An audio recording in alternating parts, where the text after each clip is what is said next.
estaremos agregando cosas en español, así que quédense para lo que va a ser una noche muy educativa y muy interesante. ¿Ok? Vamos a comenzar ahora oficialmente. Welcome to our Latino Town Hall. It's a space we have created for our voices to be heard. Tonight we gather to find answers and solutions to the issues pressing our nation, especially our Latino community, and the over 63 million Latinos living in the United States. So we're going to be covering some of the most important topics, such as the economy, immigration, the border crisis, education, and so much more. And I wanted to start this conversation, this discussion, by sharing something, right? So at Latino Wall Street, we follow closely the top investors in the world, and we look for guidance, right, for what they have to say about what's going on in our nation. So here is what Ray Dalio, the founder of Bridgewater Associates, has to say about the 2024 election cycle. This was from a few days ago. He says, "It is surrealistically shocking to me to see the condition the United States is in. Such chronically horrendous leadership that has reached an apex in terribleness that is reflected into our main two presidential candidates. They're so unimaginably worse than I ever could have thought possible." So this quote highlights the need and the relevance to listen to an alternative to Trump and Biden, an independent candidate. So tonight, I'm honored to be joined by a visionary leader, lawyer, and U.S. presidential candidate, Robert F. Kennedy Jr. So I'm going to activate him now. Okay, we're going to wait a few minutes until he's ready, and he will be joining us. For now, I would like to know, everyone who's here, where are you listening to this from? What country are you from? ¿De qué países son? Pongan en las cajitas en los comentarios de dónde son, de dónde nos están escuchando, mientras esperamos a que el candidato a la presidencia nos esté acompañando. ¿De dónde son? ¿De qué país? Pueden poner su bandera o pueden poner por escrito su país. Ok, estamos ya casi listos en unos minutos. Súper, súper. Perú, ¿de dónde más nos están viendo? Carolina del Sur, Dominicano, Colombia. Excelente. Buenísimo. Ok, mientras esperamos al candidato a que nos mande el request, que ya me avisaron que ya vienen unos minutos, voy a activar a uno de los líderes latinos que se va a estar uniendo a esta conversación con nosotros, ¿ok? Y vamos con el primero.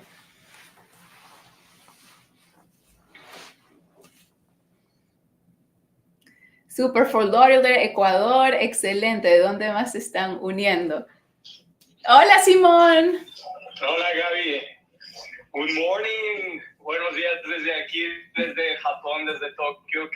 Qué gusto, buenas noches a toda la gente que nos está mirando desde América. Un placer estar contigo. Excelente, excelente. Gracias, Simón, por unirte.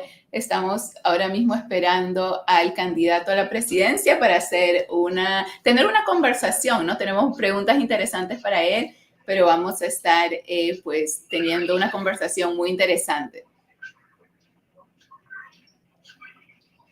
Excelente. Ok, vamos ahora con Tony. Vamos a agregarlo. Igualmente, Gaby. Súper, súper. Ok, listo. Ya lo tenemos aquí. Vamos ahora con Tony, and now we're ready to bring him on, and then the four of us will be on. Hey, Tony. Hi, Tony. How are you? Good to see you, my friend. Thank you for joining. Likewise. Okay, so we are... My pleasure. It's a great honor. Hello, Mr. Kennedy. Welcome to the Latino Town Hall. How are you this evening? Very well, thank you very much. So good to meet you and so good to be here with you. Yes, it's great to see you again from the conference in Miami. So you know me, the founder of Latino Wall Street. You met Tony as well. I'll let Simon introduce himself. He's a Latino leader, has an organization in California, actually. Oh, great. ¿A dónde en California? Where is it? Hi, in San Diego. We're based in San Diego, LA, but all over US as well. And it's a great pleasure to meet you. Yeah, it's a pleasure to meet you too. Thank you for having me. Likewise, Mr. Awesome. So we're going to get started with our round of questions. Mr. Kennedy, we all want to be economically empowered, especially at Latino Wall Street. Yet, according to the data from the U.S. Census Bureau American Community Survey, Latinos experience higher rates of poverty and lower medium household incomes compared to the national average. So the reality is that many Latinos are struggling to pay their rent, to afford basic needs such as food, to thrive in this economy due to rampant inflation, especially under the Biden administration. So I wanted to read a question from one of our community members. This is Ryan from Naples, Florida. He says, while Kennedy plans to go after Vanguard, State Street, BlackRock, and the rest, what is his plan to protect hardworking Americans who have 401ks and other investments tied to these organizations? There are millions of honest, hardworking Americans who have invested in retirement and other funds because we've always been told that doing so is one of the best ways to build wealth in your family and provide for a better life for your children and grandchildren. So I guess the question is, right, we know these mega corporations are affecting us financially. How do we address that by protecting our interests if we are also investing under those corporations? What's the plan, right? If you're president, short term, the first 100 days, how to address the economic crisis affecting Americans, especially Latinos? Yeah, I mean, my plan would not be to dismantle BlackRock, State Street, Vanguard. These are enormous companies, the biggest companies in the world. BlackRock has a value, a capitalization 3 times the size of the GDP of California. I think it's probably the 3rd largest country in the world. It has an economy equivalent to the 3rd largest country in the world. And that is too much, and it's something that we need to remedy over the long term. But immediately, you know, that we're all tied to BlackRock. If you're your pension fund, if you're a teacher, if you're a firefighter, if you're a policeman, if you're a blue collar worker and you have a pension fund, BlackRock is going to be touching it almost certainly. And we don't want to devaluate those 401ks. But there's certain things that we need to do to limit their power in the marketplace, and it particularly has to do with housing. These large corporations are now buying up single-family homes, and they own, those 3 companies own 88% of the S&P 500, and they're now buying up our agricultural lands, but also residential housing. And that's been one of the major drivers in the doubling of the value of the price of a single-family home over the past 2 years. 2 years ago, the price of an average home was about $215,000. Now it's over $400,000, and the interest rate's gone from 3% to 7%, and they're no longer affordable. And we have a very large Hispanic population now. 36% of voters in this country are now Hispanic. It's the largest demographic now, and but they're mainly working class, and they're people who are on salaries. They're very Hispanic Americans are very hard workers. They're very ambitious. They believe in American capitalism. They believe in the American dream, and they want to get ahead. But they're not going to be able to do that if they can't own a home. Because ultimately, the home ownership is the only real way to pull yourself out of the lower echelons of the economic ladder. The reason for that, if you own a home, you have equity, which means if you have entrepreneurial impulses or ambitions, you can borrow money and you can build a bowling alley or a sporting goods store or a saloon or a bodega, and that is the gateway out of poverty. That is the gateway out of the working class into the promise of the American dream. And BlackRock, State Street, and Vanguard are making it impossible for Americans to do that. And what my primary economic goal when I get into office is to make sure that this generation of kids is not the first generation in the history that cannot buy a home. I'll tell you something. After World War II, when I was a child of the 60s, my uncle was president beginning in 1960, and I was, when he died, I was 10 years old. At that point, the United States was the richest country that had ever existed. We owned half the wealth on the face of the earth. And the big part of the reason for that was that the industrial base in Europe had been destroyed during World War II, and our industrial base was really functioning, at top level. But more importantly, we got every American into a home because we had the GI Bill, we had the highway system, we had all these federal initiatives that made it very easy for an American to get in a home. When I was at that age, the average income was about $5,000, and the price of a home was $5,000 to $7,000. With a single year of income, you could get into a home, and that made the American middle class the greatest economic engine in the history of mankind. Mm-hmm. And right now, we're still promising people that we have the American dream, but our country at that time was the most fluid country in the world. In other words, it was the most dynamic. If you were poor in America, you had a greater chance of getting into upper classes than in any other country in the world. We were famous for that. There was tremendous social mobility and economic mobility.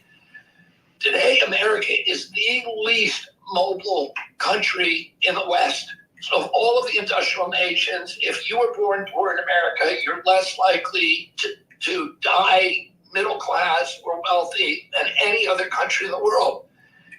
And unfortunately, this Hispanic majority has emerged at the bottom of the economic ladder at the very time when it's becoming almost impossible for people to rise. And I want to change that. I want to bring back our industrial base in this country. I want to bring back widespread home ownership. And I'm going to do that by making it illegal for BlackRock, State Street, and Vanguard to buy homes. That's not going to affect your 401k, but it will affect your capacity to own a home and to build a life around that home ownership.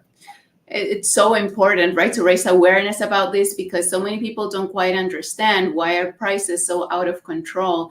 And it's because Wall Street is behind it, competing with the average person, right? So Ryan, our kids have to compete for the price of money against BlackRock, which even if you have a good credit rating, BlackRock, if you have the best credit rating, BlackRock is borrowing money 30% less than you are. So what if you have a mediocre credit rating or a bad one? There's no way that you can compete against BlackRock. And you hear so many stories of people who are about to buy a home and they're about to go into escrow or put down money on the home. And at the last minute, somebody comes in and pays 20% over the asking price with a cash offer. Right. And you say to yourself, who was this person who just stole my home? And you do some checking, and it's an LLC, a limited partnership with an ambiguous name. And when you pull the strings and follow who's really behind that, who owns it, it comes to BlackRock, State Street, Vanguard, Fidelity, one of these giant Blackstone, one of these giant hedge funds that are buying it and turning America from an ownership society into a rental society. And when that happens, we turn from citizens into subjects. And unfortunately, the demographic that is most harmed by that are Hispanic Americans, because they become a majority at the very time in history when the middle class, when people from the poorer classes are frozen out of the middle class, and the middle class is disappearing. Yes, yes, we spoke about the importance of that. I remember at the event that we need a strong middle class. Ryan, who was the one who asked the question, has said, "Thank you, Bobby. You fully answered my question, and I'm satisfied." So, thank you so much, Ryan, for participating. Tony, let's go with you, and I'll see if we can get Simon back. It looks like something happened with his connection. Yeah, sure, absolutely. So yeah, Mr. Kennedy, thank you again for joining us. It's been fun since we saw you in Miami. We have a lot of people in our community who are very excited about your campaign and your presidency. So thank you again for joining us for the Latino Town Hall. Yeah, thank you very much. Well, my numbers in the Hispanic community are skyrocketing. We now have 3 polls up there. The one that came out, the Harris poll that came out this week, that has me at 28% against President Trump and President Biden. And then the two Quinnipiac polls that have me at 30%. They almost, 31%. So beating President Trump and almost tied with President Biden. And I focus a lot on the issues my whole life that affect Hispanic Americans, and that is going to be a priority for me as president. And I hope that you guys, you have my cell phone, and you're going to have it when I get to the White House. So I hope you'll call me and tell me what I ought to be doing to help Hispanic Americans, because that's what I want to do. I love it. I love it. So let's start with a question. Mm-hmm. So one of the big things that's affecting the Latino community is criminal justice and criminal justice reform, right? According to the FOP, right, the Federal Bureau of Prison, the data and statistics reports show that Latinos are overrepresented in the U.S. criminal justice system, and about 18% of the federal prison population is in fact Latino. There's a lot of things that I didn't like about Donald Trump and the way that he handled his presidency, but one of the things that I did like was the First Step Act, which was a bill that allowed people in the federal system who were facing life in jail to have a second chance and actually apply for compassionate release. What steps in your first 100 days in office would you take to further criminal justice reform and address the issues like overpopulation and overpolicing and the disparities that are affecting the Latino community? Yeah, I mean, I have this is another priority for me, and there's 2 bills that really dramatically increase the number of Hispanic American jails. One of those was 1986 Drug Act, which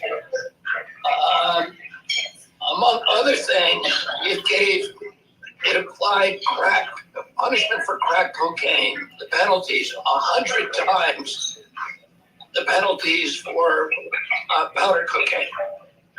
And a lot of the powder cocaine was mainly being used in white communities, and the crack cocaine was being used in black and Hispanic communities. So they got those kids, a kid a mile apart, 2 kids arrested for a white kid using powder cocaine would get 1/100th of the sentence as a black or Hispanic kid using crack cocaine.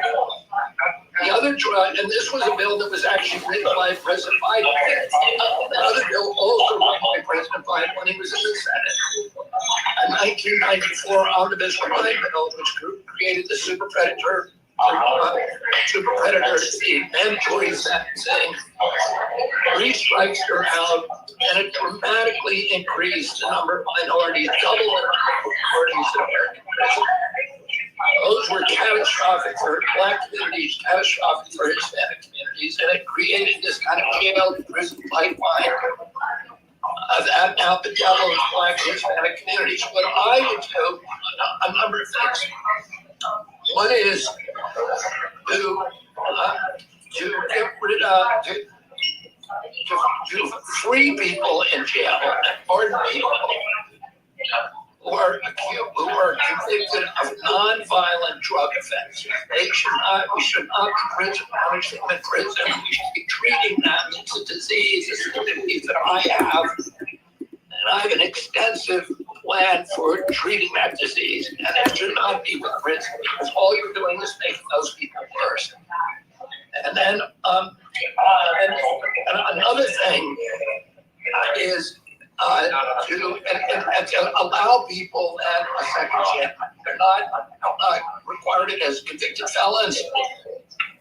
Their sentences are expurgated. They're allowed to vote. They can get jobs. They don't have to say that they're a felon on a job application, etc. The other thing I'm going to do is to legalize marijuana. Marijuana is already legal in most states, but it's not federally legal. So it's still Schedule 1 federally, which means if you have a marijuana dispensary in your state, you can't pay federal taxes on your income. And it means that it creates a huge problem with the handling of cash. There's now an entire industry, a cottage industry that handles cash for the marijuana dispensaries because they're not allowed to put them in banks because they can't pay taxes on them. I'm going to change that. I'm going to move it. It's a fiction. That is, it's illegal. It's only illegal federally like that. I'm going to move it off Schedule 1 and I'm going to start collecting taxes on it. That's going to bring in $8.5 billion in revenue. I'm going to dedicate that revenue to creating wellness farms, drug rehabilitation farms in rural areas all over this country. So the biggest industry now in rural areas is prisons. And I'm going to change that. I'm going to make it so people can go, if you're convicted of a drug offense or if you have a drug problem, you can go to one of these places for free. They're going to grow their own food, organic food, high quality food, because a lot of the behavioral issues are food related. A lot of the illnesses are food related. There won't be any cell phones there. There won't be any screens. We're going to reparent people, restore this connection to community. We have a whole generation of kids who are dispossessed. They're alienated. They're marginalized. Their suicide rates are exploding. The second largest killer of our young people. The drug addiction and last year 107,000 American kids died from drug overdoses, mainly fentanyl and other opiates. And this is 2 times the number of American kids who died in the entire 20-year Vietnam War. 56,000 people died in Vietnam. We're killing almost double that every year from fentanyl. And when you think of all the trillions of dollars we spent in the war, we need to put money back into reclaiming these kids. You got a whole generation of kids who is damaged. And I'm going to create these wellness farms where they can go and get off of illegal drugs, off of opiates, but also legal drugs, off of psychiatric drugs if they want to get off of SSRIs, to get off of benzos, to get off of Adderall, and to spend time, as much time as they need, 3 or 4 years if they need it, to learn to get reparented, to reconnect with communities, to understand how to talk to people.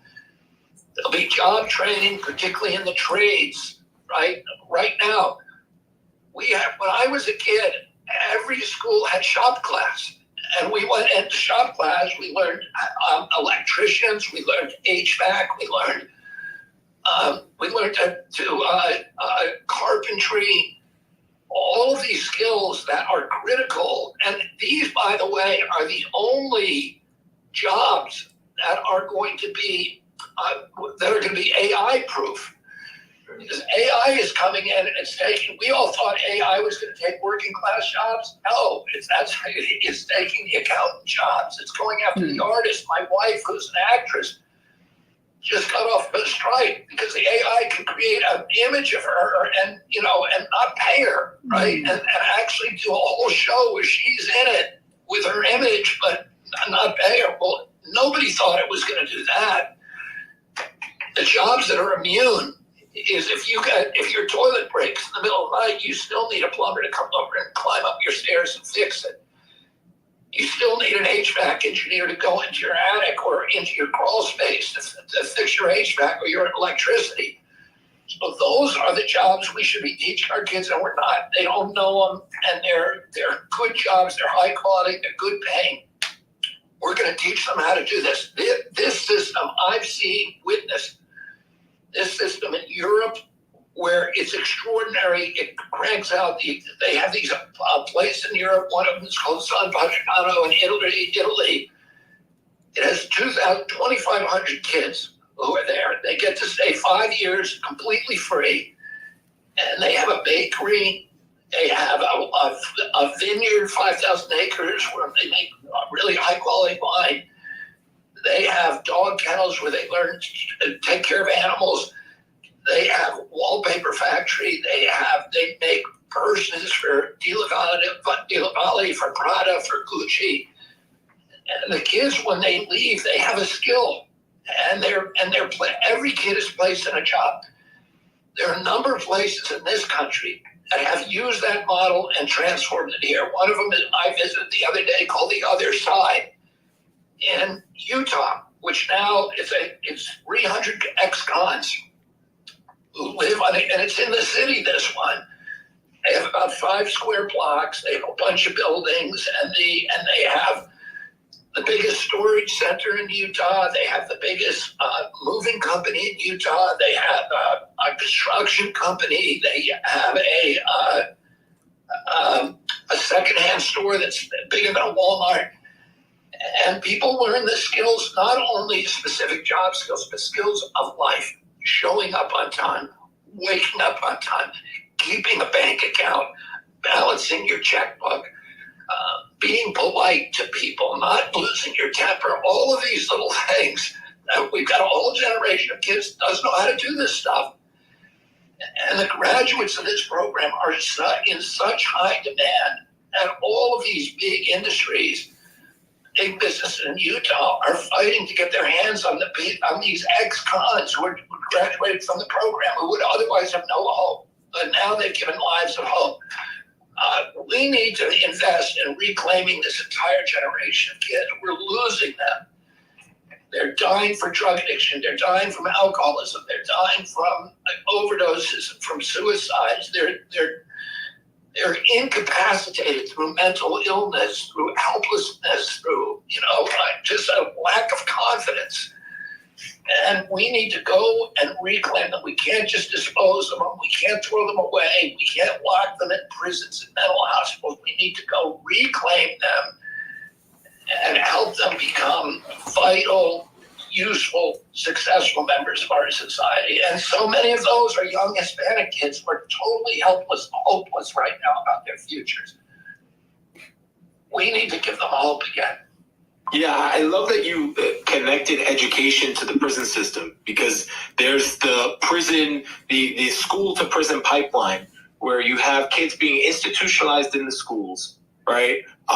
Basically, the public school system has failed the kids, and they send them straight into the prison system, and it's sad. So the educational system is definitely connected to the correction system. And the privatization of the prison system has also been a main factor of corruption in this country, and I would love to know your thoughts on that as well. Yeah, I would, and I'm going to do, look, a lot of this is state law, so I'm not going to have any power over it.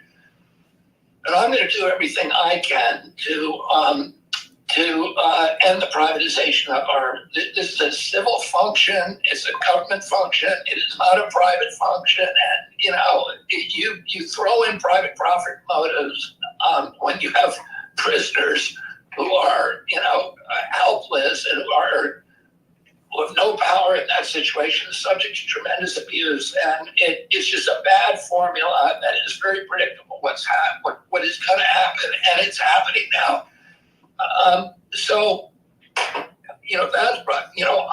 You mentioned the school to prison pipeline. One of the things that I didn't know about that I've learned about in this campaign is that in the public schools now, when you get disciplined in the public schools, it goes on your criminal record. So that, they're basically dooming these kids. They've already decided the future that this is a throwaway kid. He's going to end up in the system. And we're going to track him from when he has a disciplinary problem at school. He gets in a fight at school. I got in fights at school all the time. It didn't go on my criminal record. Nobody is able to look that up. Right. Yeah. And, it dooms these kids, and it's terrible. And, one of the ways we need to fix our school system, number one. And the way and we need, look, I've been a big believer in public school all my life. I was an opponent of charter schools because I thought that's going to take the money away from the public schools. But I'm done now. The public schools have failed our kids, and you cannot tell somebody who is in East Harlem or in Compton or in Southside Chicago or East LA. You can't tell them of a mother who has a kid who is being failed by his school. Just wait till we straighten out the public school. You can't tell them that anymore. You got to say, if you don't like your school, you can take that tuition and you can go to a school that's going to work for you, and let these schools fail. If they're not graduate, and there's a school in New York called the Success Academy. Tens of thousands, I think 20,000 kids in all of them. These kids are chosen by lottery. So it's not that they have the parents who are, most caring and most involved. They're chosen by lottery. And the Success Academy has a 98% graduation rate and a 98% college placement rate. It is equivalent to the best high school in New York State, which is Scarsdale High School. So it has nothing to do with race. It has nothing to do with culture. It has nothing to do with poverty. You can take kids who are of any background and you can give them a good education, which gives them hope in the future. And if you don't do that, we're failing that child.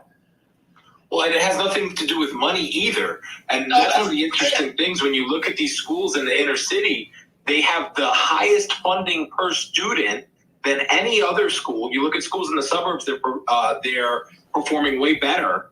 And the schools in the inner city have the most funding, and yet they have the worst results when it comes to the test scores of these schools. And these schools in the inner city are scary. They're really set up like prisons. They come in, there's metal detectors for them to come in, there's police officers on the campuses, and it's really night and day versus the education that people are getting at other places in the country.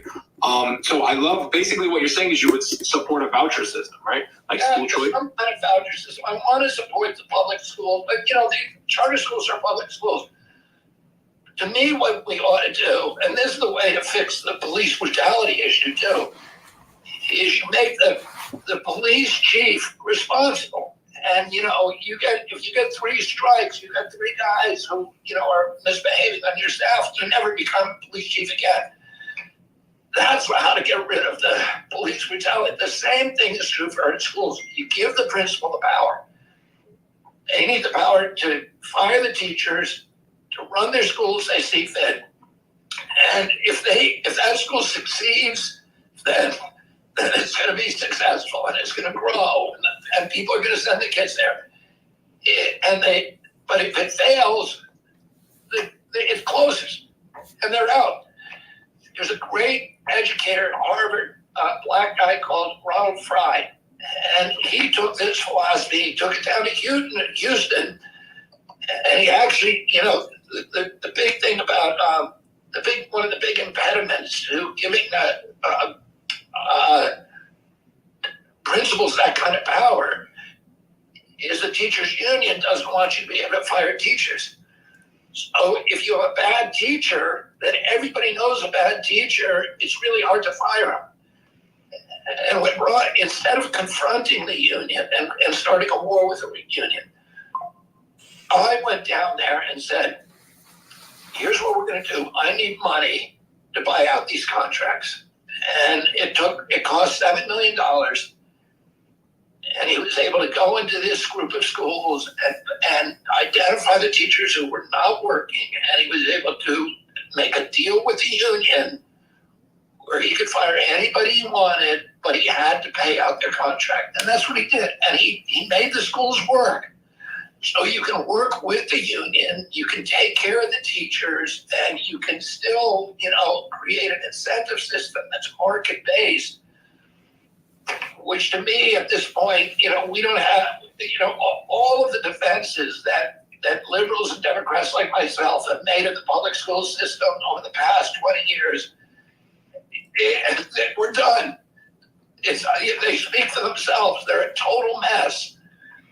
When I was a kid, we were number one in the world in terms of the education of our children.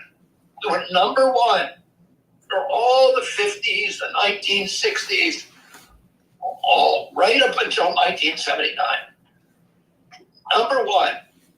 And now we're number 22. And, there's some good schools in our country. If you go to the suburbs, you go to Larchmont, and you go to Scarsdale in New York, and you go to some of these really great neighborhoods in California, those schools are incredible.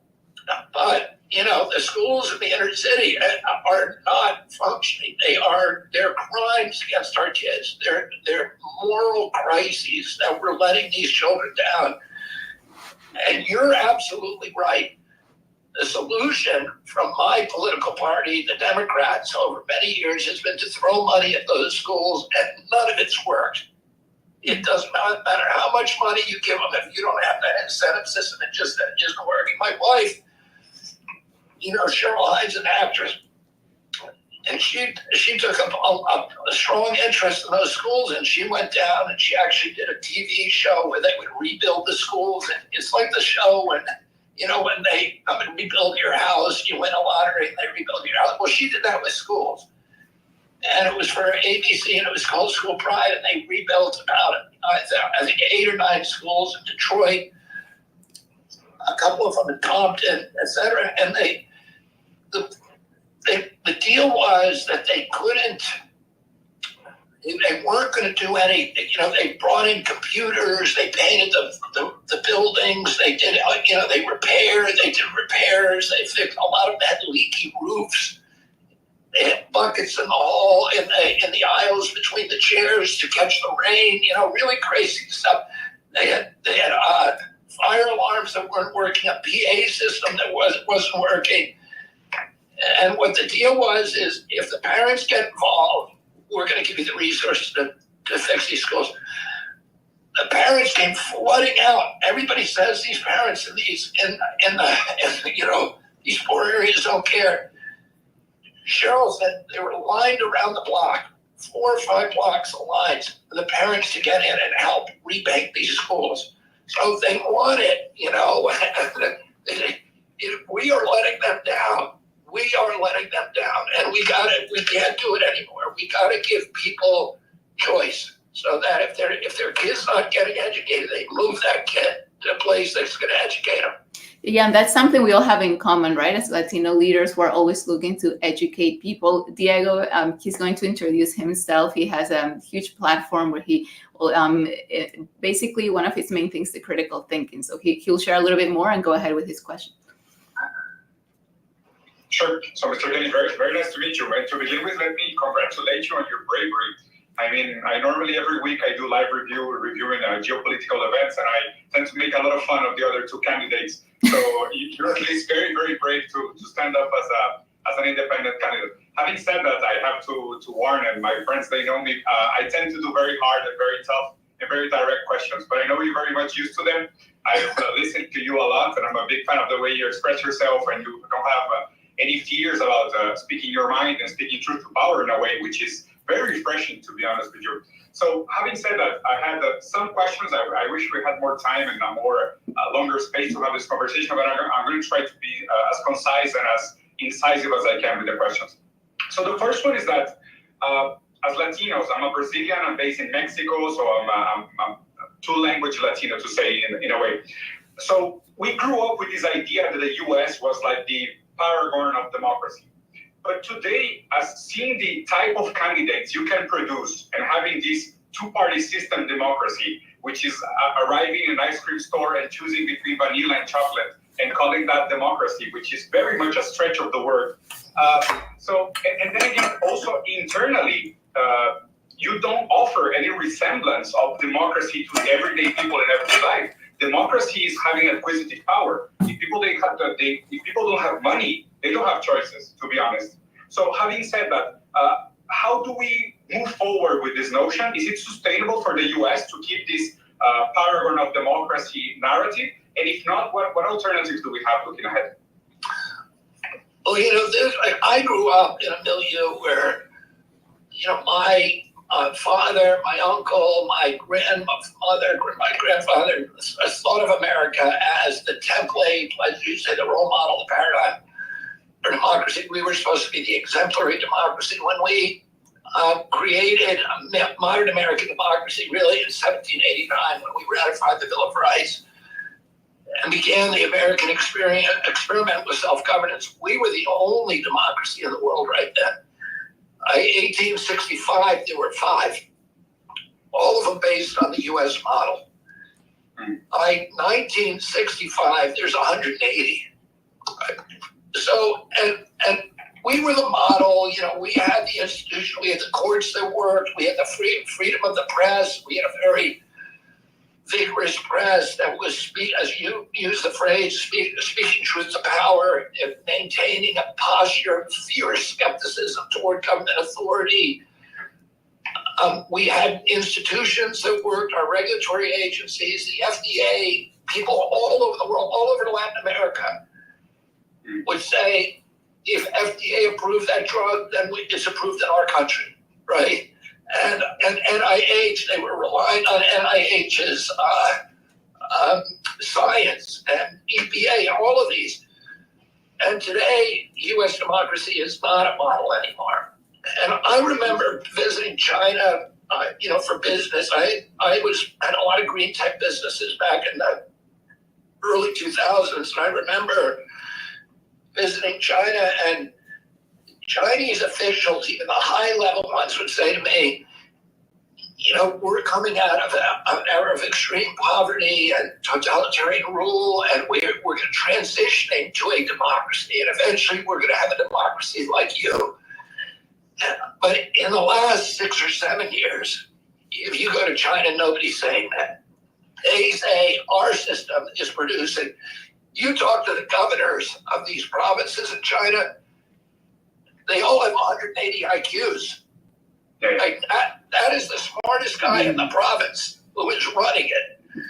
And if you talk to U.S. leaders, they're the guys who are like the worst students, and they have a certain set of skills for persuading people to support them, but it doesn't make them good at governing. And, and so I think a lot of the world has lost faith in the democratic model. And for me, the reason for that is because of the money in politics. And particularly after 2008, we passed, the Supreme Court issued this terrible decision called Citizens United. Beginning in 1908, we made it illegal in our country for corporations to donate to federal political candidates. And it saved democracy. We lost democracy in the 1880s, the 1890s, the Gilded Age. You had all these robber barons, the Rockefellers, the Morgans, the Carnegies, the Fricks, all of these guys who were running our country. They were handpicking senators. They were handpicking the presidents. And we lost democracy. We lost it. And then in the early part of the century, you had all of these, you had a confluence event, you had a populist movement in the countryside where farmers were reorganizing to reclaim democracy. You had in the cities what was called the progressive movement, where Republican reformers were appearing. You had a bunch of muckraking journalists, Ida Tarbell, Upton Sinclair, who were writing for this magazine, McClure's, and exposing the corruption of the robber barons of Standard Oil and all this. And you had Teddy Roosevelt, who was a member of the oligarchy, but who wanted to challenge it. And he came along, and at this movement, they created the 40-hour work week. They gave women the vote. They made direct election of senators. Before that, the senators were picked by the legislature, which were totally corrupt. They were owned by the oil companies, the sugar trust, and the rail trust. They banned child labor. They created the income tax for corporations for the first time, and corporate tax. Wealthy people and corporations suddenly had to pay their share of the American experiment. But the most important thing they did is in 1908, they passed a law that made it illegal for corporations to donate to federal political candidates. And for 100 years, and we restored democracy. For 100 years, that law stood. And then in 2008, this business-friendly Supreme Court came in and said, no, political contributions are speech. They're protected by the First Amendment, and corporations can give anything they want to a political candidate, and you have the tsunami of money now pouring in. So I'm told that this election is going to cost close to $20 billion.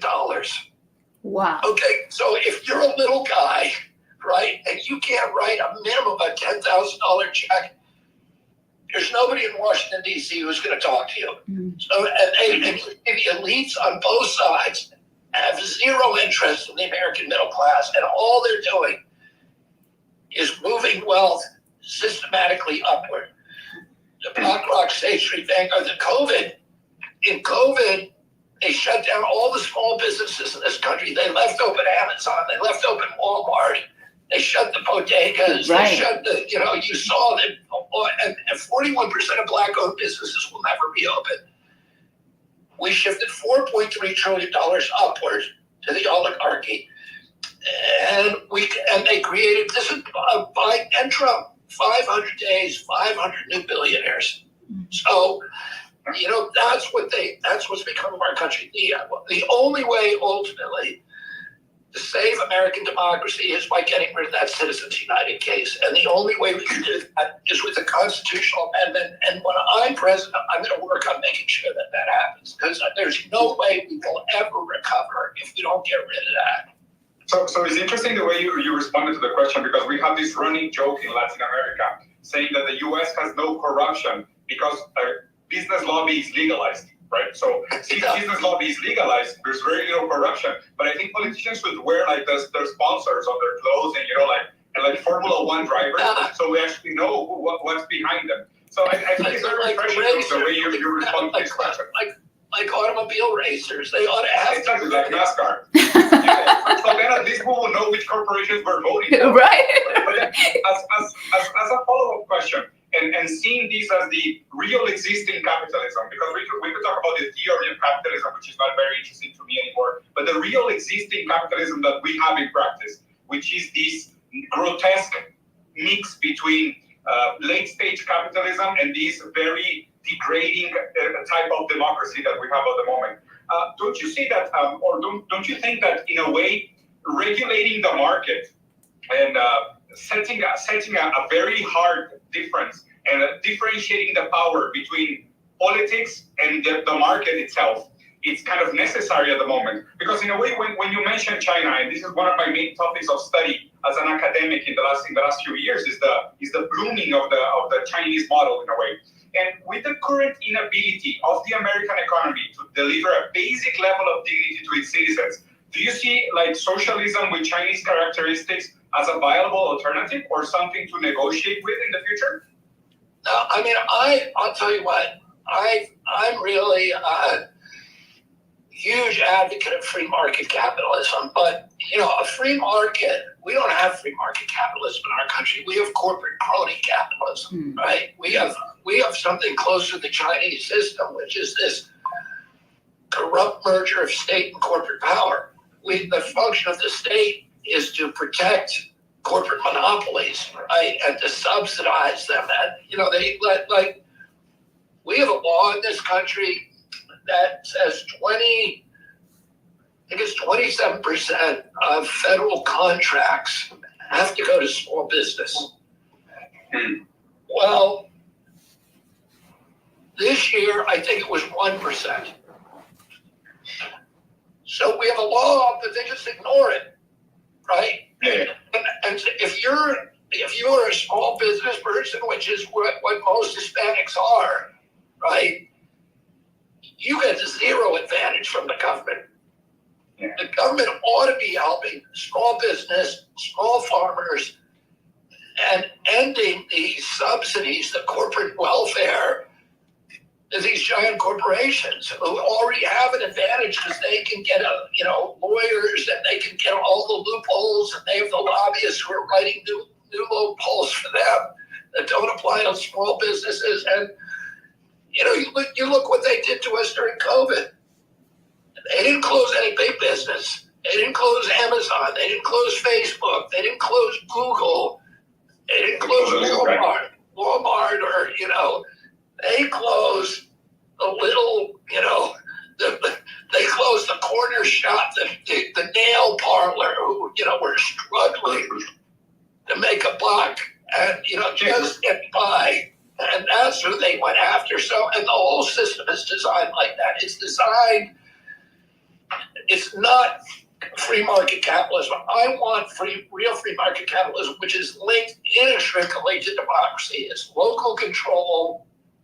It's local economies. It's small farmers, small business people working together. The job of government is to facilitate that, to create transportation, to create markets, to create market opportunities for little guys, and to control the domination of big business. I mean, from the beginning of our national history, our greatest political leaders were warning Americans against the emergence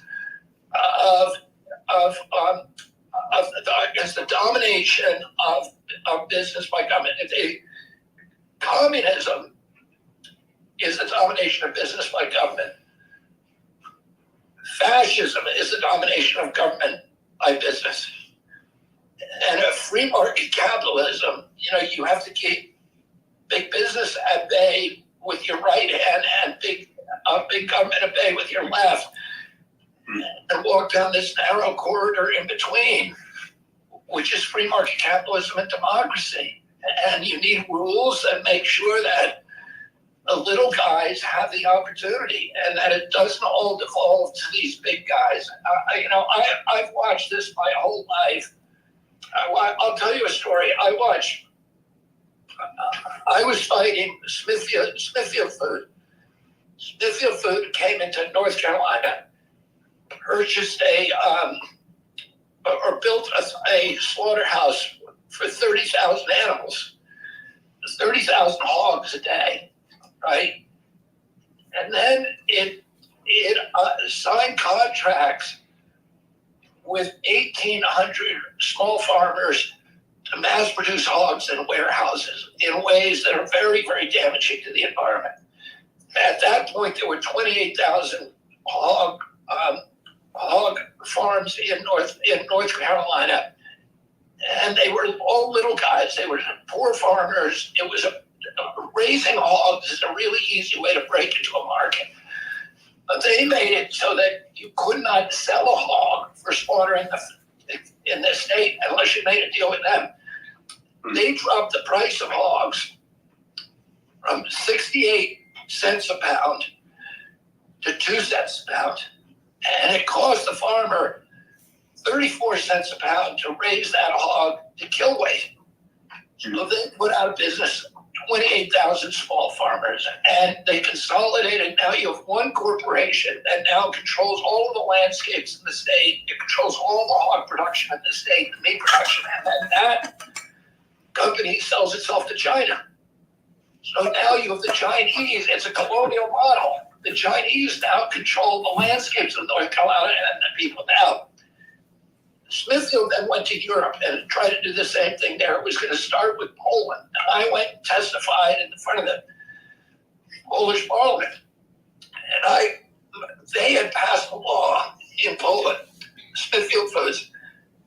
They bribed a legislature named Andrzej Leper, $1 million they gave him to pass a law. In Poland, there were all the farms were organic. Because in the Soviet era, they couldn't afford chemicals. So they have these beautiful farms. Each one has like a cow, a bunch of chickens.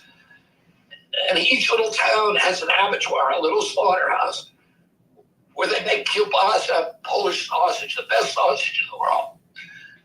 So Smithfield came in and built a big slaughterhouse, one of the old Soviet slaughterhouses, and took over. And it passed a law that said, you cannot operate a slaughterhouse in Poland unless you have laser triggers on the faucets in your bathroom. Well, you know, when you go to the airport and you just wave your hand in front of the faucet. Yeah. So they said, this is for hygiene. This is, well, we care about hygiene. You don't want them touching the faucet.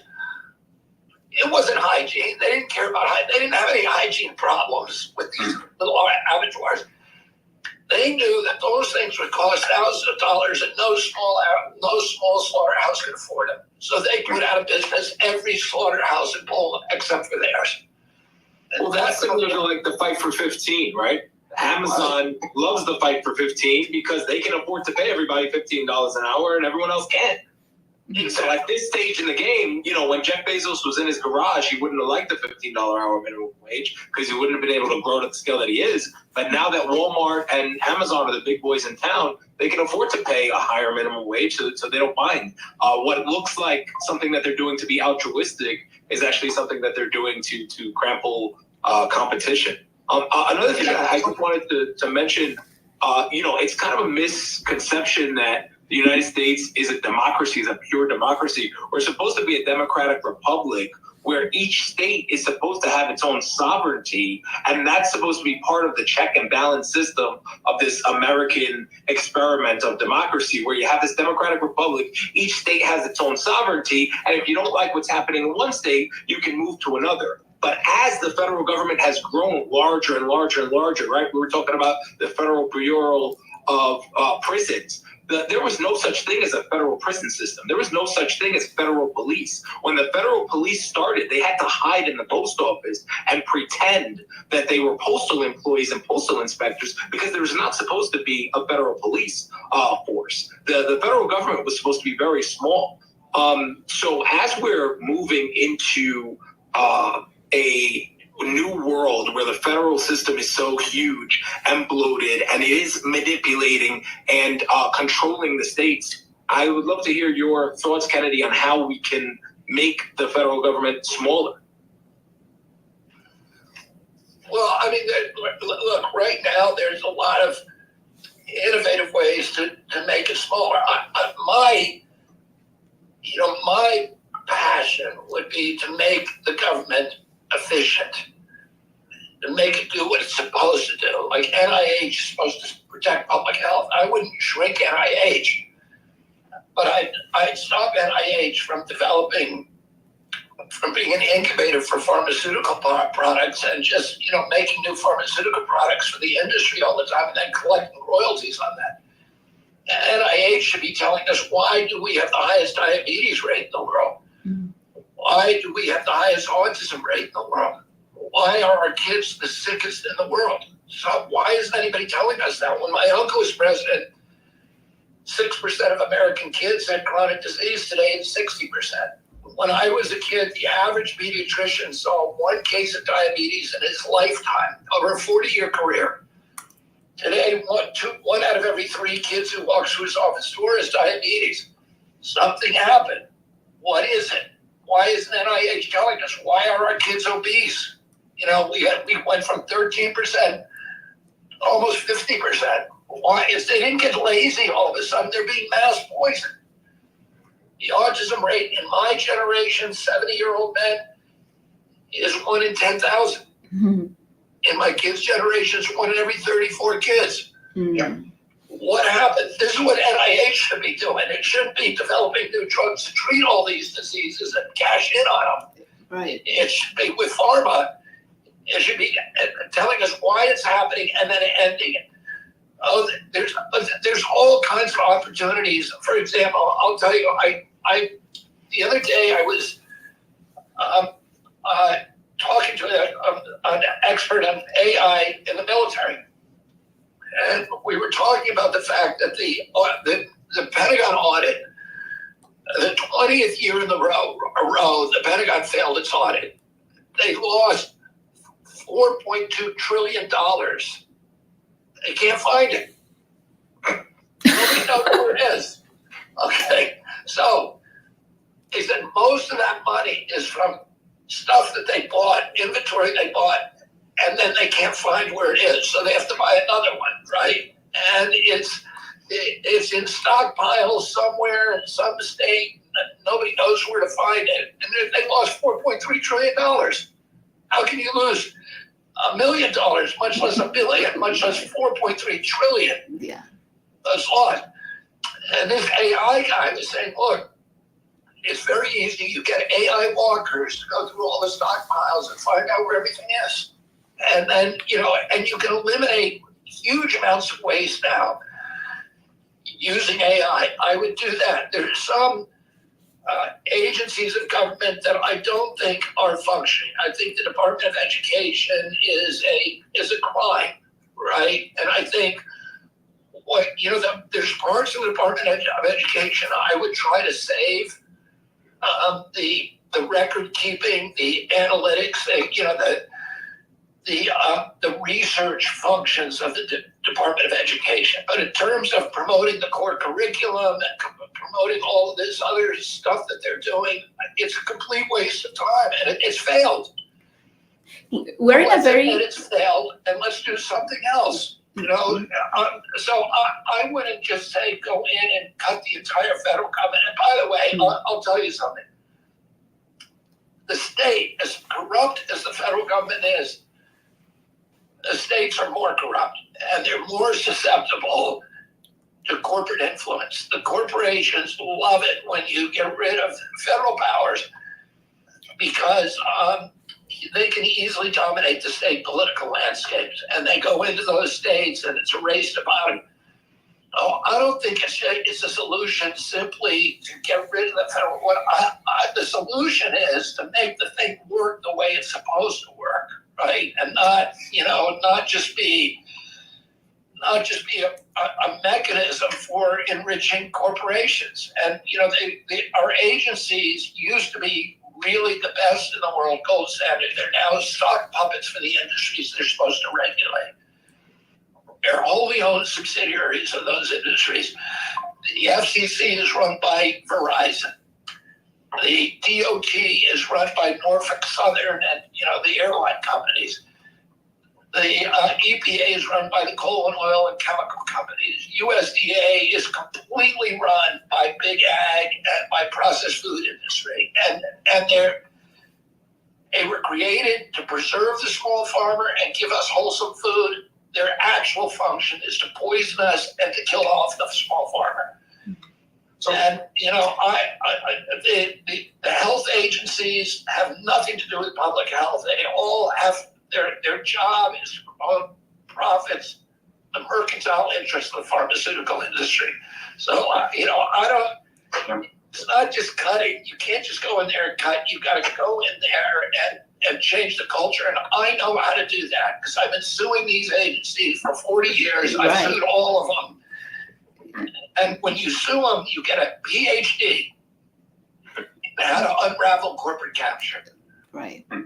So having understand that, I share the diagnosis of saying that most of these, nefarious outcomes that we see, especially in health, and I can very much relate to what you said regarding autism, because one of my children is in the spectrum.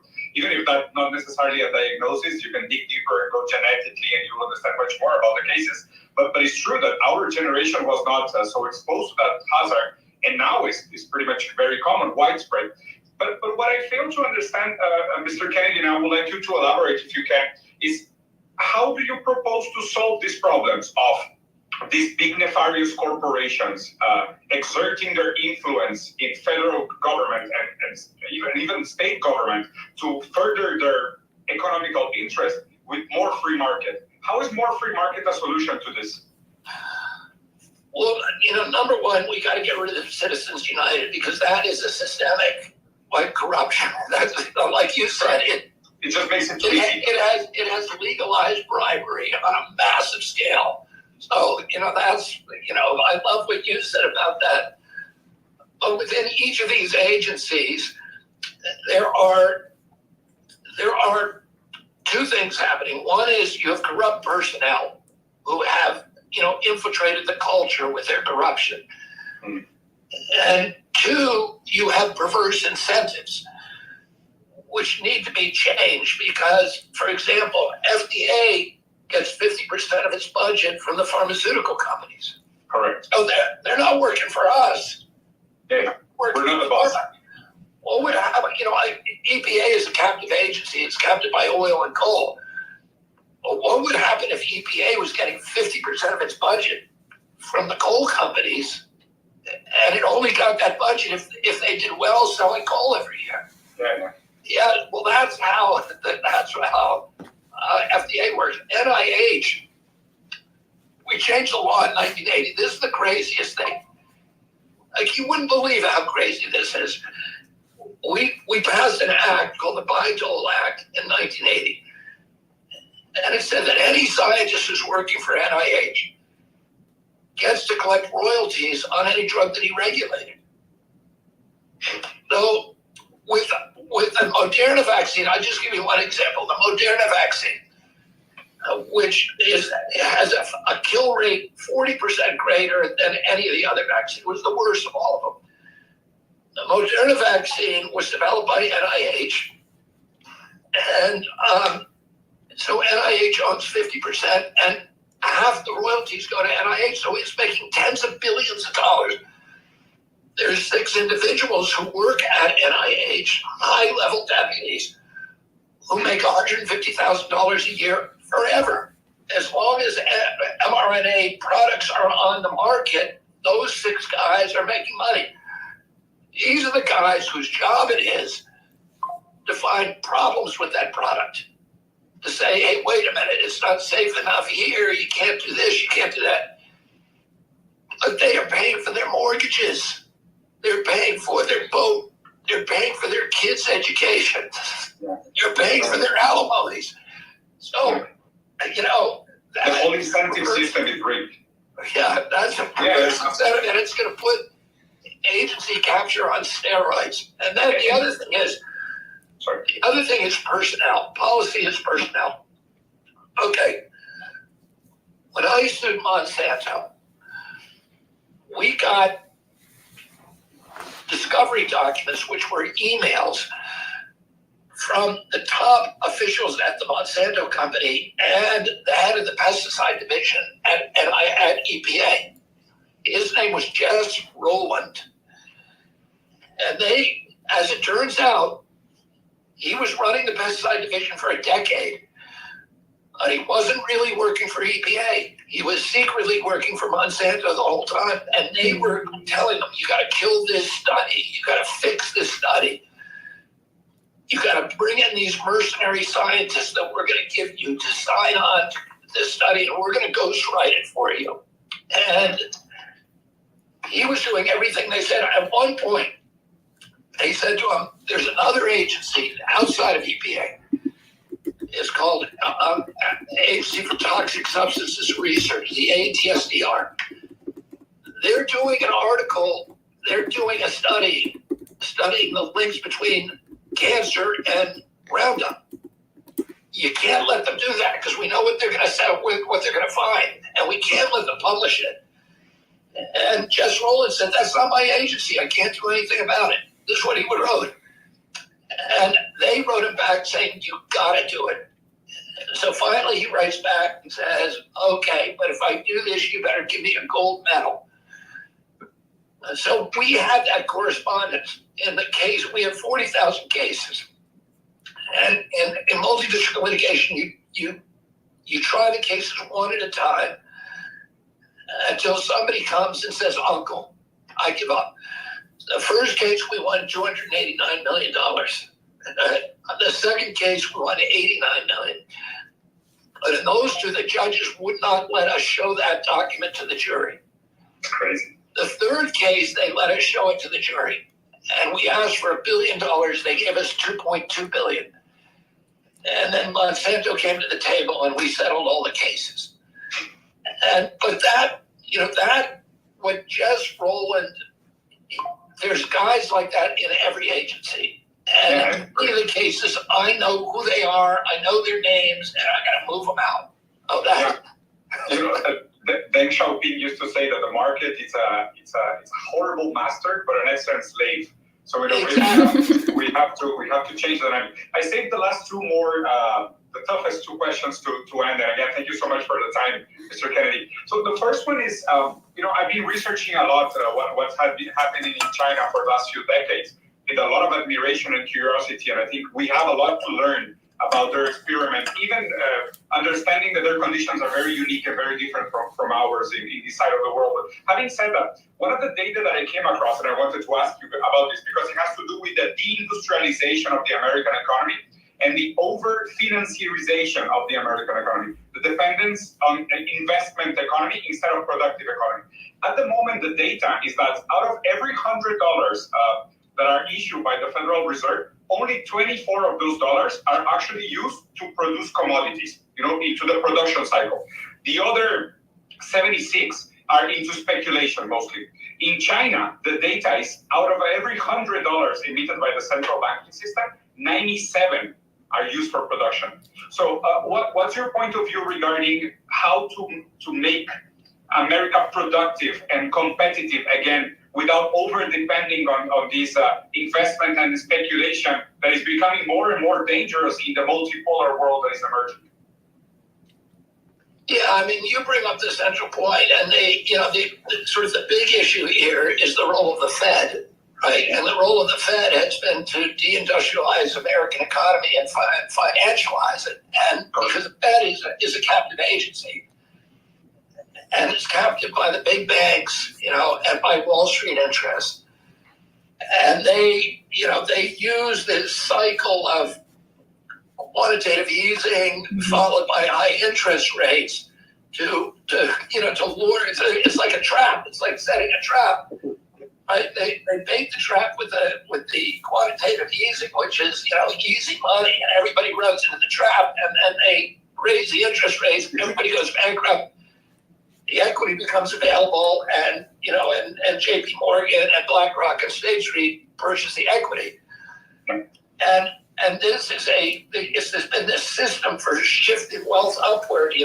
Beginning with really most dramatically with the 2008 housing crisis. Right? Nobody got punished. Nobody went to jail.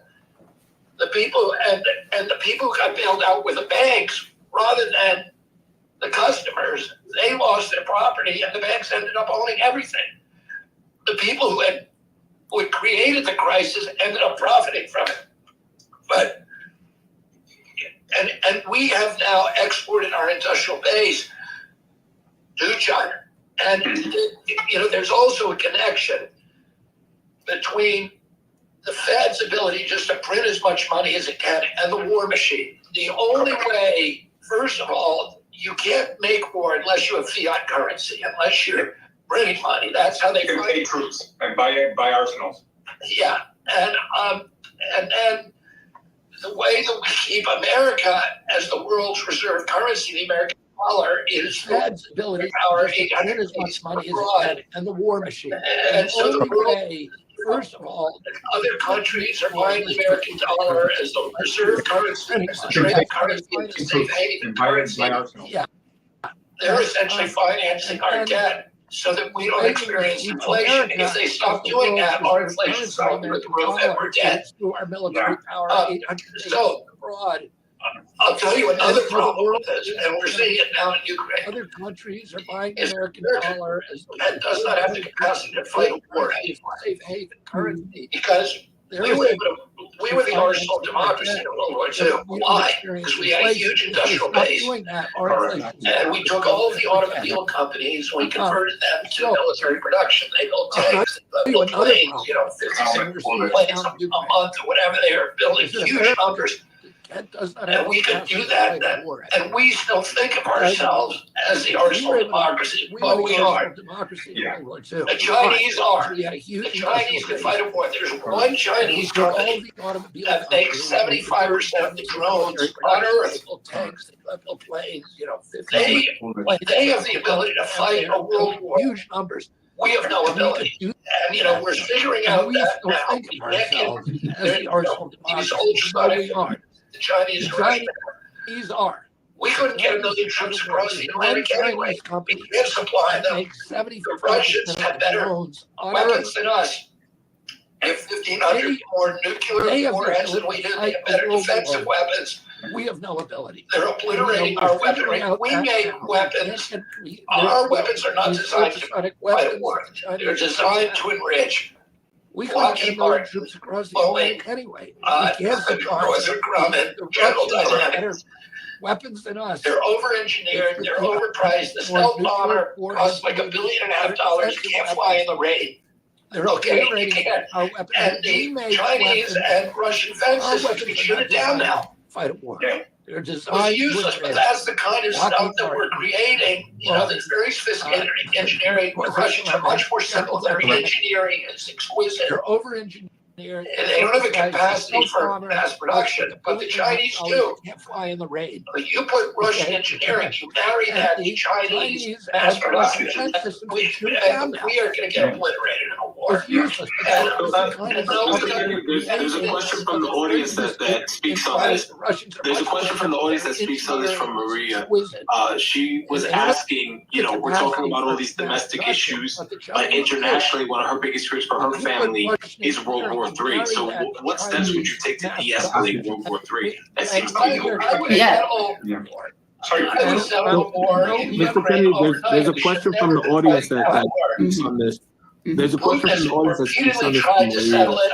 She was asking, you know, we're talking about all these domestic issues, but internationally, one of her biggest fears for her family is World War III. So what steps would you take to de-escalate World War III? That seems to be Sorry. I have sympathy for the Ukrainian people. We are destroying the Ukrainian people. We've killed, there's maybe 1.1 million people. I know that 600,000, the best numbers that I've seen are 600,000 troops killed. They're now drafting teenagers. They're drafting 60-year-old men. They're drafting women. You know, and the Russians are killing the Ukrainians apparently at a rate of about 6 to 1. And there are Ukrainians now who are, there are units that are refusing to go, numbers you know, refusing orders. 600,000 troops killed. They're Ukrainians have drafting collapsed. teenagers. And, you know, we're 60-year-old men. They're drafting women. telling us that we're winning. You know, and our press is still lying to us, like they've been lying to us on day one. And the problem is, Ukrainians now. you have people in this White House who are trying to save face. Do not want to come to terms with the fact that, with the realization that they have been lying to us from the beginning. And they have no fear of our press is still lying to us like they've been lying to us from day one. And the problem is, you have people in this White House who are trying to save face, who do not want to come to terms with the fact that, with the realization that they have been lying to us from the beginning. And they have no fear of nuclear exchange. And the Russians have 1,500,000 to 1,500 more nuclear weapons than we do. They have better defensive weapons. The latest Pentagon report says that if we were to get into a nuclear exchange with the Russians, we would lose 90 million Americans dead in the first 24 hours and another 90 million over the next 6 months. What? And, so how's the population? These guys, Tony Blinken, who's running our government? Who do you guys say is running our government? You think that President Biden is making these decisions? Absolutely not. I don't think. Yeah, military contractors. Yeah. It's anonymous men in lanyards, you know. Yeah. So guys, we want to.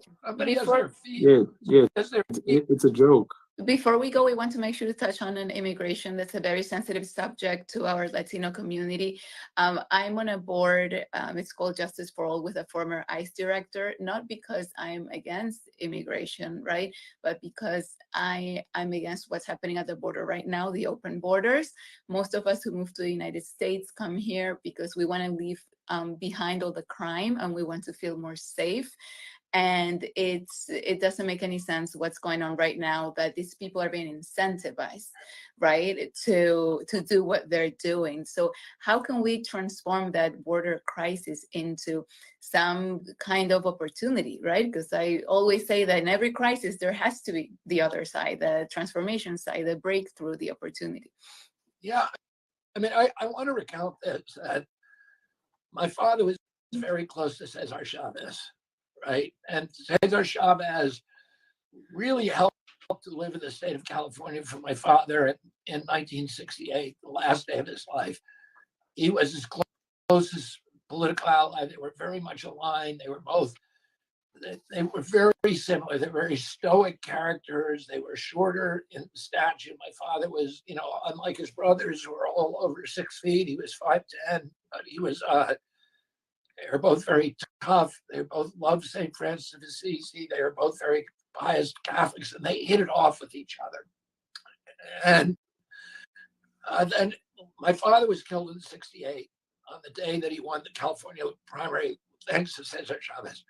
I worked with Cesar Chavez in 1980 on my uncle's campaign, and he won us the state of Arizona by sending low riders and organizers into the precincts and getting out the vote.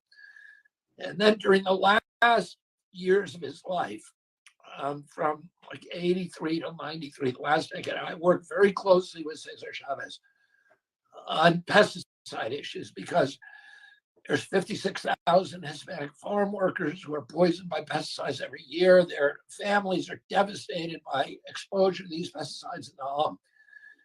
Cesar Chavez and I, because of my closeness to him, the family asked me to be one of the pallbearers in his funeral. But the other issue that he had at that time was pesticides was one issue. The other issue was immigration, because to shut down the border, because he saw that this wave of immigrants that was coming over the border were hurting his ability to get good wages and conditions for his workers. Well, that, a lot of Democrats now say, oh, it's compassionate, humanitarian to open the border. It isn't. I've been down to that border repeatedly. I watch people. First of all, my first trip down there, I watched 300 people come across between 2 o'clock at Yuma. This was between 2 o'clock and 4 o'clock in the morning. And only 2 of them were from Latin America. It was one Colombian family and one Peruvian. And they both had asylum claims.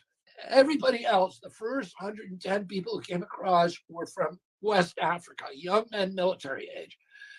The other ones, the second group was 110 people from Asia, from Azerbaijan, Kazakhstan, Nepal, Tibet, Bangladesh, India, mainly from China. They answered advertising that the Sinaloa drug cartel had put on TikTok and YouTube, saying, send us $10,000 and we'll get you across. And they knew every step of the way. And they come through, they're put on an airplane by the Border Patrol from Yuma to any place they want, and they're arriving in New York, 110,000, crushing the social safety net, so that Hispanics who live in the city are not able to access social services and hospital services. All this, they're overwhelming our country. It's not humanitarian. Then they go to New York. They're given an asylum court date 7 years in the future, and they can't legally work. So they're being taken advantage of by predatory employers who pay them $6, $10, $12 an hour. And that construction company that's hiring them is bidding against union shops in New York. So the union workers who actually would be bringing money in and supporting families can't get to work. It hurts everybody. And what we need in this country is we need wide gates so that people who do come across have a fast path to citizenship. There's 10 million small businesses in this country that need workers from abroad. We need to get them workers, but they need to come across legally. We should not let the drug cartels be running U.S. border policy. And it's terrible. And we're not getting the people that we want and that we need and that are going to be beneficial to this country. And what I will do, I'll shut down the border overnight. And the way that I'll do it, with 3 ways. One, I'll complete the 27 gaps in the wall that need to be seeded. You don't need a wall all the way 2,200 miles from Brownsville, Texas to San Diego. But you do need it in the urban areas where people can come across and quickly disappear. I'll fix the infrastructure in the rural areas, the fences, the long-range cameras, the sensors. Israel has a system, and until October 7th, nobody can get across. It's a fence, but it has great sensors, it has cameras, it has long-range cameras, it has night lights, and nobody gets across. And then, so you do the infrastructure. We need to hire about 2,600 new border patrol. We need to have 300 asylum court judges on the border,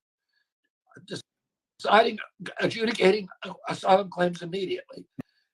And then we need to re-effect 2 laws. One is the catch and release program should be changed to catch and return, like it was before.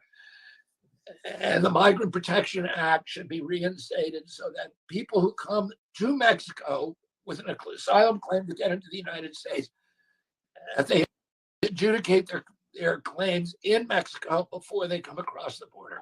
And then I have other issues too to solve it, but I don't want to go into too much detail and bore people to death. But it's something that I'm determined to take care of.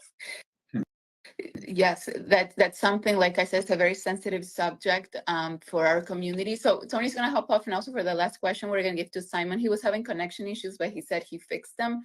So we'll let you do that so I can add him very quickly. I know we only have a few minutes left because I'm getting messages. So I'm aware we're tight on time. So don't worry, this will be the closing. Okay, and we'll all be very concise. So just, Tony, if you can hop off for me so I can bring on Simon and we can do the closing together. Gabby, Sure. can I ask a question in the meantime while you add this? Sure. Yeah. Okay, but concise. So, Yeah. Thank you again, Mr. Kennedy, and thank you, Diego. Thank you very much. I really enjoyed being with you. So, Mr. Kennedy, well, we had Simon back, and I'm really sorry because Simon is a very good friend of mine. I'm sure he will be a lovely addition to the conversation. I just wanted to follow up on this question, and you know, it's a very sensitive topic for us, Latin Americans. Simon is back, awesome. So it's a very sensitive topic for us, Latin Americans, in our relationship with the U.S. because it's true that a lot of people tend to go to the U.S. with this notion of the American dream, right? To make it big, to chase their dreams and whatnot. But then again, when we leave our countries in Latin America, it's kind of hard to avoid the fact that there has been historically a lot of meddling from the US into Latin America. And I don't have to name the list. I'm sure you know it by heart. The list is very, very long. So what's your currently standing political position or for example, on the non-unilateral sanctions in Cuba and Venezuela, for example, and how these sanctions produce immigration into the U.S.? Yeah, I mean, I would lift the sanctions on Cuba. I think that's an atrocity. It's been there. I met with Castro many times, and he as much as admitted to me that the embargo had kept him in power. It was the best thing that ever happened to him. It had the opposite effect. He was the longest reigning dictator in the world. And it was largely because he could point to all the problems that he had in Cuba. He could point to the United States and say, oh, it's their embargo. They're doing it to us. And, we need national security. So I would lift the embargo in Cuba. The United States, my uncle started the Alliance for Progress. He started USAID because U.S. policy up until his administration was just the only issue was anti-communism. As long as there was a dictator who said he hated communists, we would help that guy. We would help the military. We would help the oligarchs because they hated the communists. And my father and uncle said, that's not a good policy. We need to offer the poor in these countries a path to the middle class. And so they created USAID. At that time, before the CIA front, it was designed to end run the oligarchs and give aid directly to the poor, the kind of aid that would move them into the middle class. The same with the Alliance for Progress. My uncle thought it was wrong for the CIA to be meddling in these countries, and I will put an end to that. These countries need to determine their own path, their own sovereignty, and we need to figure out a way to work with them, no matter what it is.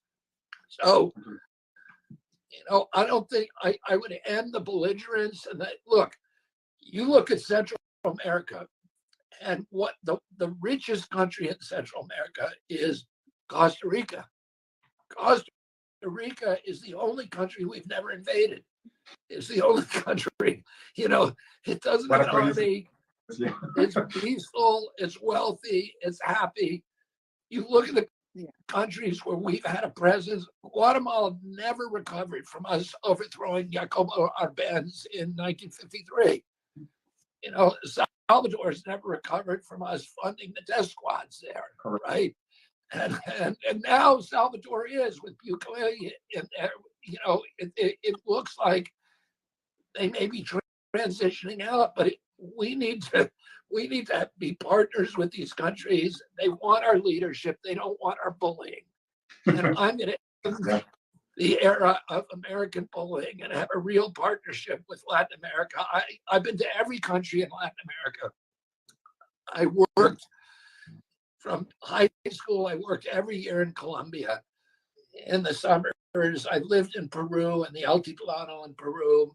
My uncle's favorite trip to Latin America, just before his death, he visited Colombia. Or this was his favorite. There was two trips that he had that he said were the best trips of his administration. One was back to Ireland, which naturally was, you know, an incredible trip for him. The other trip was to Colombia, and he met Yedis Camargo, who was to him the greatest statesman that he met. He and Jackie both said the single greatest statesman they met during their terms in office. And they met de Gaulle, they met Eamon de Valera, who was the George Washington of Colombia, and they met the greatest, you know, they met Haile Selassie in Ethiopia, all these extraordinary leaders, the Shah of Iran, whatever. They said of all the leaders they met, Yedis Camargo was the most brilliant and the most gifted.